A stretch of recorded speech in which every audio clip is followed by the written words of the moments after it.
guys, thanks for joining us on Family Life Today here on YouTube. Make sure you subscribe. You don't want to miss any episodes, so hit the little bell and you'll get notifications and you won't miss anything. And if this encourages you, like it and share it with your friends. Yeah, share it with your friends. Yeah, welcome to Family Life Today. I would say one of the hardest things to navigate in life is loss. Would you agree? Yeah, what kind of loss are you thinking? You think of the simple ones like every August, every NFL fan is excited about their team winning the Super Bowl. You know, being in Detroit every August, we're going to win the Super Bowl. This is what comes to your mind. Well, I'm thinking of the trivial ones that people actually get upset when that doesn't happen. But I'm not talking about that. Yeah. Because that's sort of, when you look back, that's funny. Because, you know, it means nothing. But when you lose, I mean, it could be something as simple as I have expectations of this vacation. It goes away. I have expectations of health. It goes away. A marriage goes away. Well, think about even with the pandemic. Right. I would guess every single listener has experienced loss. I mean, even your son or daughter graduating from high school and not getting able to walk, you watch that. That hurts. Yeah. But today we're talking about something that's really deeper. It might be the deepest pain a person, and especially a parent, will ever experience. The loss of a child, the death of a child. That's hard.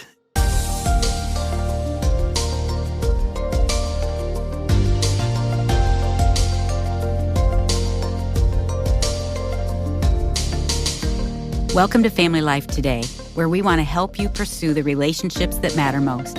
I'm Ann Wilson. And I'm Dave Wilson, and you can find us at FamilyLifeToday.com or on our Family Life app. This is Family Life Today.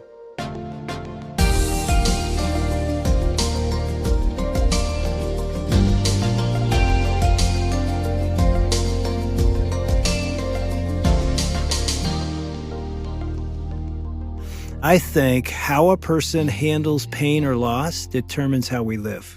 I think it's that big. Yeah. Whatever that loss is, how we navigate that determines the present and the future of our life. And so today we're going to talk about a heavy topic. I mean, really. I mean, one of the heaviest ones we've ever covered, don't you think? Yeah.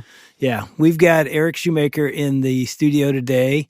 Eric's sitting over there smiling like, oh, great, I get to come in and talk about one of the heaviest things ever. But Eric, welcome back to Family Life Today. Yeah, it's good to be here. Thanks for having me. Yeah, and I know you're smiling over there, but you've written a book about loss, and I've never seen a book really that's ever dealt with this topic. I mean, there's books on miscarriage, but not offering men, husbands who have walked through a miscarriage, comfort. It's called Ours, Biblical Comfort for Men Grieving Miscarriage.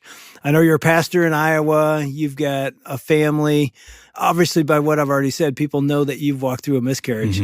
But start where you are now. I mean, tell us a little bit about your family, what you do, and maybe even where this project started. Yeah, like you said, I'm in Iowa, and I'm an associate pastor at a church where I preach, counsel, lead worship, do anything that somebody else isn't doing.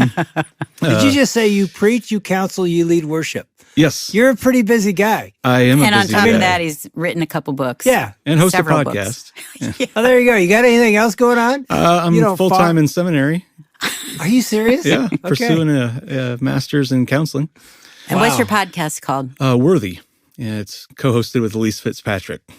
Yeah. And that's when you guys were on Family Life Today before with Elise talking about Worthy. Yeah, talking about that book. That was a great conversation. It was. Yeah. Yeah, so with all that going on, I'm guessing you still have a family. I do. I have a great family. So I've been married to Jenny for enough years now that we sometimes lose count. And we have 5 children, one who's a freshman in college, a couple who are in high school. Our daughter just turned 13, and then our youngest boy turned 10 this last week. And That's a house full.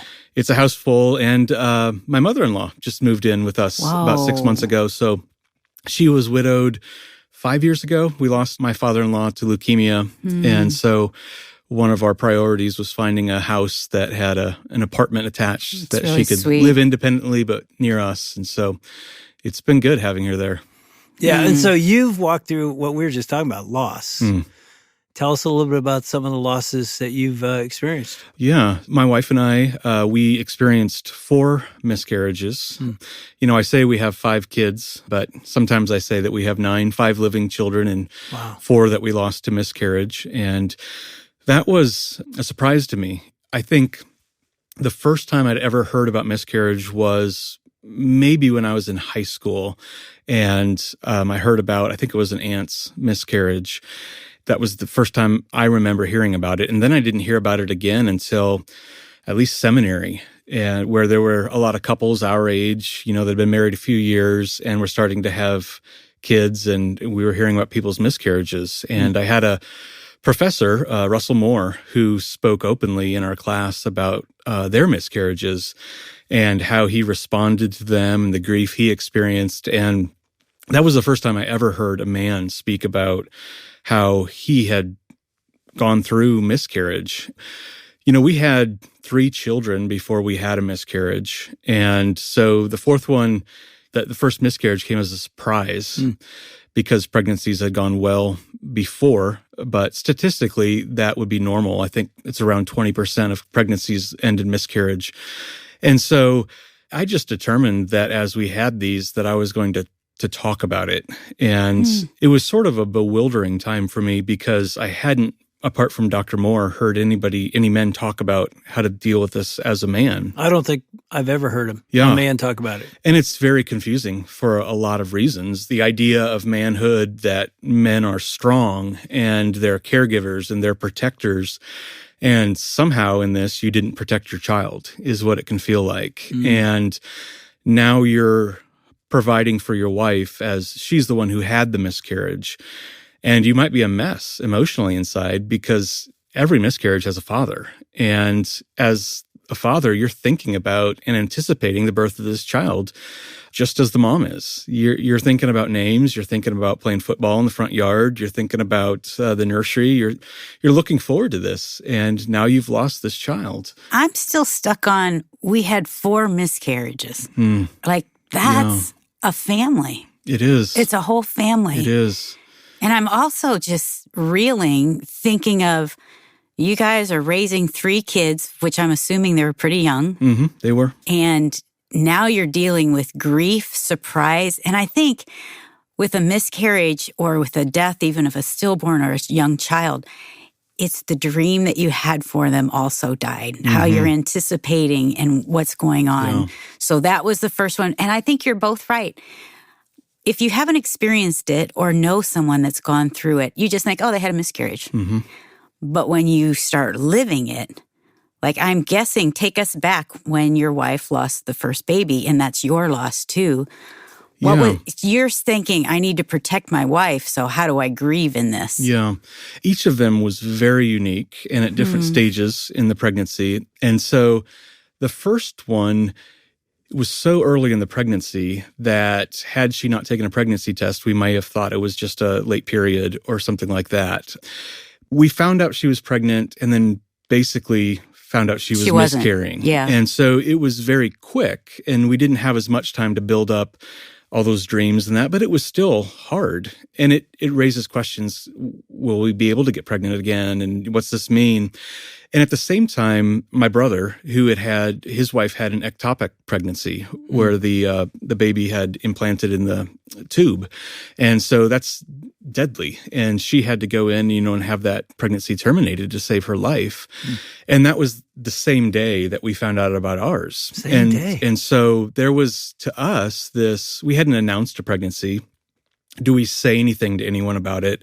Our loss isn't as dramatic as theirs was. So we don't want to say anything about our loss because we'll take away from their loss, which I don't think is a good mindset. But that's the kind of thing you wrestle with. And the kids didn't know. And so we're sad. Jenny's sad. There's medical things going on with the miscarriage, cramping and all those sorts of things. And how do you explain to the kids why mommy's not feeling well and why she's sad? And do you say anything to them? And so that was an example of a very early miscarriage. And then even since we hadn't announced it publicly, what do you say to your fellow church members, to your friends, that sort of thing, in terms of sharing your grief and receiving comfort from other people. So that was what the first one was. Our fourth one was very similar to that. We already had our 5 living children, and we had just moved to a new church. We'd been there 4 weeks in, and we weren't planning on having any more children. And Jenny found out that she was pregnant.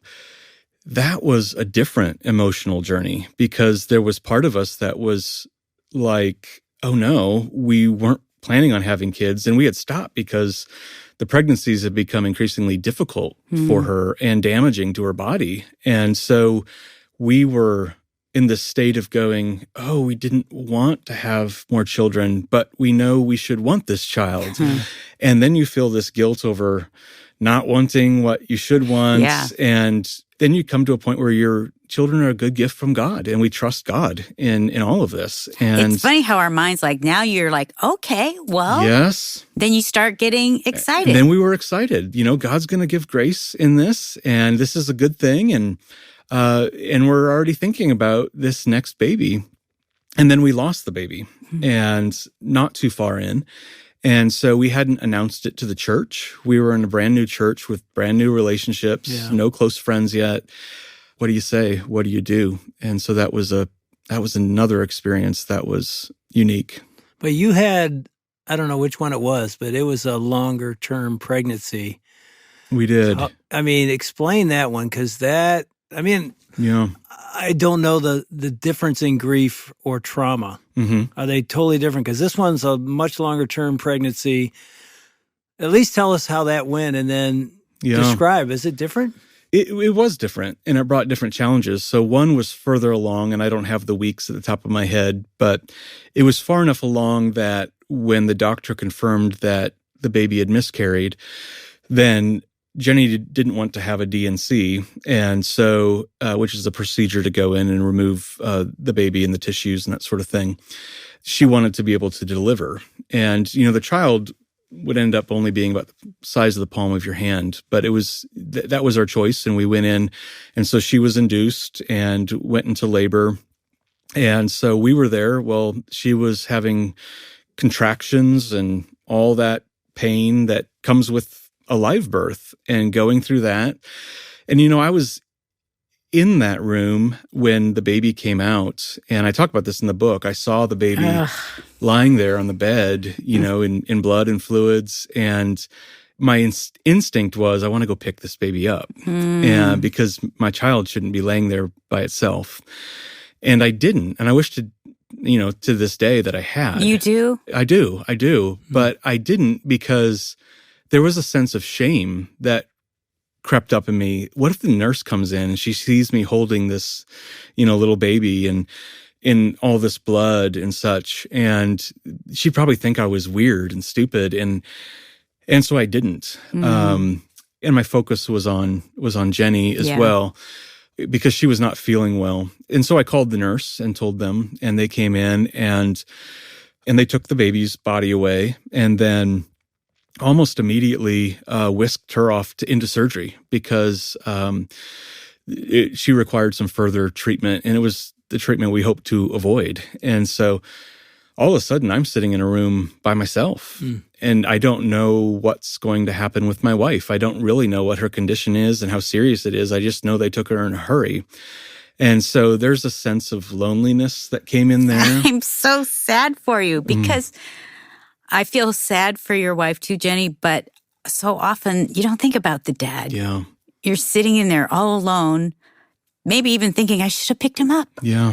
When we got to the hospital, they knew what the situation was, obviously, and they had put us in a different wing than, there were several wings of rooms. And I noticed as we went to our room, there was nobody in the rooms on that hallway. So you weren't on a birthing floor? We were on a birthing floor, but the wing. The wing was different. And we still heard the chime go off every time a baby was born. But they had taped a rose to our door, and I figured that was a signal of what this was about.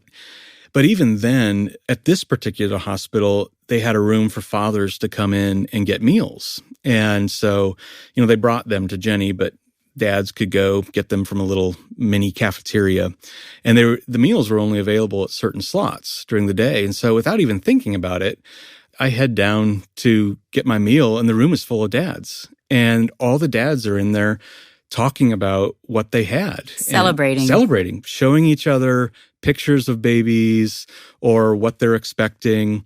And it finally gets around the room to me, and someone says, "What about you?"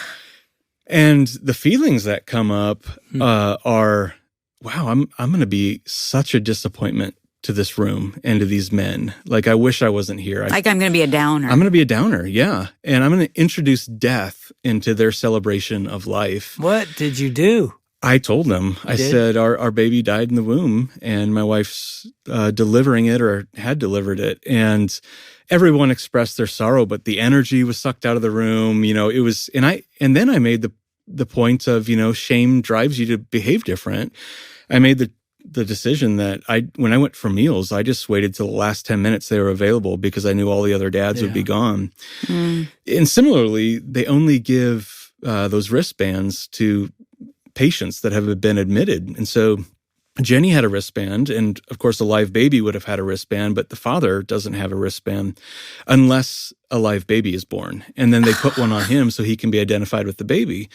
So when I would have to leave the maternity ward to maybe take a phone call or meet someone who had come and, wanted the visits or run an errand, to get back in, I'd have to go to the nurse's station, and they'd say, "Can I see your band, please?" And I'd show them that I didn't have a band, and have to go through the whole process of explaining to them why I was there, but I didn't have a band, but I should be let in. And so it was awkward situations of having to share your grief. And even, we chose to bury that baby. And, we called and we told a nurse who would come in, "We'd like to see the baby now." It was the next day. And she gently tried to caution us from that and just said, "This isn't going to look like what you're thinking of as a baby." And we said, "We know, we understand that." And part of it is, there's no firm skeletal structure. And after a day, there's, fluids have evaporated. And so it looks very different. But we insisted. And so a woman who was actually a nurse that was a daughter of one of the women in our church was on duty, and she was so good to us and brought the baby in on a little felt blanket, and we could count toes and fingers and ribs. And what was in you, Eric, both of you, that you wanted to see the baby? I think it was just the sense that this was our child. And we believe that life in the womb is life from conception. And so it was important to us, and you don't always have this opportunity, but we had the opportunity to deliver the baby and then to be able to hold the baby and just to know this is our child. And it was emotional for both of us. Like, this is our child that we have not been able to meet, but believing, I believe, that we'll meet this child in heaven one day, which is weird that, we have 4 children who are better acquainted with Jesus than we are. You're going to have a big family in heaven. Yeah, yes. I look forward to that. Even that experience, though, you had to overcome this sense of shame of, what do these nurses think about us wanting to look at this baby and see this baby? And then we were left alone and had our time, and we were ready for Jenny to go home. We were about to leave the hospital. And so I called the nurse's station and said, "We'd like someone to come get our baby." And she's confused, like, "What are you talking about?" And so then I had to explain again, like, our baby was delivered dead. And every time you have to do that, you just feel very awkward, like you're a downer. Even when we had the burial at the cemetery, we brought our kids there and a little spot in their little Babyland cemetery. And it might just be me that I'm too afraid of people or, care too much about that. It might just be pride. But even thinking, I'd done funerals for this exact situation before for friends and church members, but thinking, that funeral director over there, like, I know he's being paid, but he probably thinks this is weird or a waste of time, and of course he wasn't thinking that. Isn't it interesting how you've named shame several times and how that came and the awkwardness of it all? Mm-hmm. I'm just thinking of the listener. I'm sure they're identifying with so much if they've experienced it. Well, and the question is, from me, is it different for the dad? Yeah. Than the mom? Obviously, you wrote a 31-day devotional to the dad. Yeah. You're that dad. Is it a different grieving?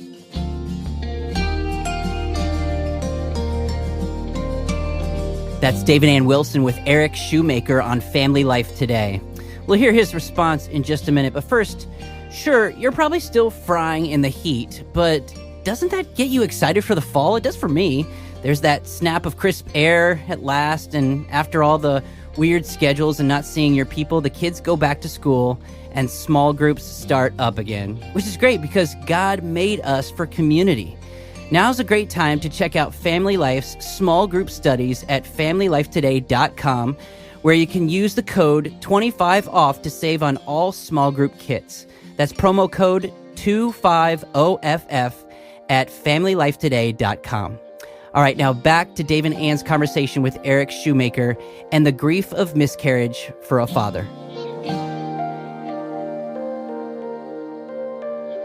I would say it probably depends on the couple, and the person, because I wrestled with a lot of shame in there. And I think part of that was, and Jenny never did. But I think that's... I was going to ask, Jenny didn't? Not that I'm aware of. She never talked about that. But I think that's the difference between us. I don't know that she's ever bashful. She's not like this outspoken, strong personality person, but she's not bashful about those sorts of things. This is what needs to be done. And whereas I'm just wired different. But I think also we live in a culture that does not value life in the womb. In fact, I believe it was after that one, I was getting in my car to go to the pharmacy to pick up prescription for Jenny after we gotten home from the hospital. And I had NPR on, and they were talking to some state politician about some state legislation about abortion. And he said something to the effect of, I don't know why this legislation, and he was pro-choice, pro-abortion, and he said, I don't know why this legislation is so controversial. It's only up to this many weeks, which was the week at which we'd lost the pregnancy. Wow. And so our child was a political football that, was just a small compromise in a debate about abortion. And it shouldn't bother anybody to have babies that young die in the womb. And so that made me very angry as well, that someone would say that and treat this life so callously. I bet. But when you're in a culture that doesn't value life in the womb, the question that's always pressing on you is it right for me to mourn the loss of life in the womb? And particular life that you may have never seen. And I don't think the church does well at grappling with that issue, particularly because no one's seen the baby. And depending on how far along the pregnancy is, I think the response of the church can change as they've been anticipating this baby with you. But early miscarriages, I think sometimes there's a lot of compassion shown towards the mother, but people don't know what to do with dad. Could you just address the men who have walked through this? Thinking back to you going through this the first time and what you've learned, you've gone through it several times. What would be helpful for them to know? I think the first thing I would want to say is you are a father who has lost a child. And it is good and right for you to mourn and to grieve that loss because it's a very real loss of a child. And they should never feel embarrassed or ashamed to speak of this baby as their child. The second thing I would say is Jesus sees you right where you are. We have proof all through the Gospels. This book walks through the Gospel of Luke in 31 days, looking at how Jesus speaks to miscarriage, particularly to men. And he notices the unseen things and the unseen people. He knew your baby. And He knows your loss, and he knows what it's like to be put in shameful situations. He knows what it's like to lose someone who's very precious to him. You know, he stands outside of Lazarus's tomb in John, and he weeps. He knows what it's like to be angry at death. He knows all these emotions that you're feeling. The author of Hebrews says that he had to be made like his brothers and sisters in every respect so that he might be a merciful high priest. Mm-hmm. And it's not just that he had to be made human so that he could die as our substitute, you know, dying for our sin. It's also, you know, the author goes on to say that he can sympathize with our weaknesses and our temptations because he's been in situations that are fundamentally the same. Of course, he didn't have a child miscarry, but he knew losses. He knows what it's like. And so from experience, Jesus knows what we need in these moments. And so he's a trusted friend that we can and should go to with great expectations of comfort and help.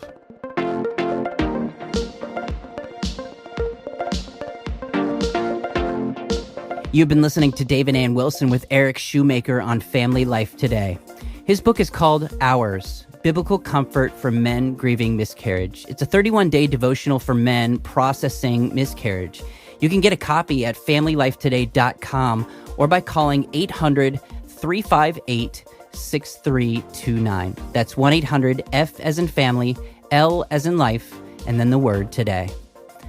Also, all this month, when you help reach more families with God's truth by giving to Family Life, we want to send you a copy of Jenny Allen's book called Find Your People. It's our thanks to you when you give this month at FamilyLifeToday.com or when you call with your donation at 1-800-F as in family, L as in life, and then the word today. Now, tomorrow, Dave and Ann will continue their conversation with Eric Schumacher and how hiding your grief can damage a marriage and prevent healing. On behalf of Dave and Ann Wilson, I'm Shelby Abbott. We'll see you back next time for another edition of Family Life Today.